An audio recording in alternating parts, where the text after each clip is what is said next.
நான் ஜென்ரலி பார்த்தீங்கன்னா patients examine பண்ணும்போது மசில்ஸை அமுத்தி பார்ப்போம். அப்போ பேஷண்ட் சொல்கிறாங்க, ஐயோ டாக்டர் ரொம்ப வலிக்குது டாக்டர், இதை ப்ரெஸ் பண்ணாதீங்கன்னு. இந்த மசில்ஸ் பால்பேஷன்ஸ் தான் டெம்ப்ரோமேண்டுலர் ஜாயிண்ட் டிஸார்டர் எக்ஸாமினேஷன்லேயே ஒரு க்ரூஷியல் பாயிண்ட். அதுதான் பிரச்சனை மசில்ஸ்லேருந்து வருதா இல்லை ஜாயிண்ட்லேருந்து வருதான்னு டிஃப்ரென்ஷியேட் பண்ணுறதுக்கு ஒரு க்ரூஷியல் ரோல் ப்ளே பண்ணுது.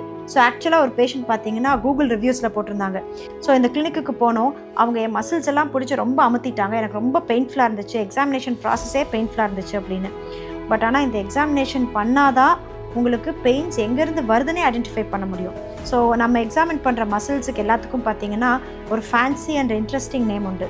மெசீட்டர், temporalis, lateral and medial pterygoid, sternocleidomastoid, trapezius and உங்கள் கழுத்து, ஷோல்டர்ஸ் இருக்கிற மசில்ஸ், இங்கே இருக்கிற டைகாஸ்டிக்ங்கிற மசில்.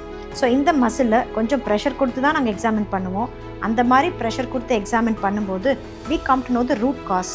ஸோ அதாவது பெயின்ஸ் மசில் டென்ஷன்லேருந்து வருதா, மயோஃபாஷியல் பெயின்ஸா, இந்த பெயின்ஸ் எங்கெங்கே ரேடியேட் ஆகுது. ஃபார் எக்ஸாம்பிள், நான் இங்கே ப்ரெஸ் பண்ணும்போது உங்களுக்கு பெயின்ஸ் தலையில் தெரியும், நான் இங்கே ப்ரெஸ் பண்ணும்போது பெயின்ஸ் கண்ணில் தெரியும். ஸோ இது மயோஃபாஷியல் பெயின்ஸா இல்லை இது ஜாயின்ஸ்லேருந்து வருதா, அதாவது ஆர்த்ரோஜெனிக் பெயின்ஸா அப்படின்னு கண்டுபிடிப்போம். ஸோ இந்த பேசிக்ஸ் நம்ம பேஷண்ட்ஸ்க்கு புரியும் போது என்னென்னா, இப்போ நான் ஒரு இடத்துல ப்ரெஸ் பண்ணும்போது அவங்களோட தலைவலியெல்லாம் திரும்ப ரீப்ரொடியூஸ் ஆகும், அவங்களுக்கு கண்ணு வலி இருந்தது திரும்ப தெரிய வரும். ஸோ இதை பேஷண்ட்ஸ் அண்டர்ஸ்டாண்ட் பண்ணிக்கிட்டாங்க, இந்த மயோஃபாஷியல் பெயின்ஸ் அண்ட் இது எப்படி ரெஃபர் ஆகுது அப்படின்னு அண்டர்ஸ்டாண்ட் பண்ணிட்டாங்கன்னா the treatment outcomes becomes a lot easier.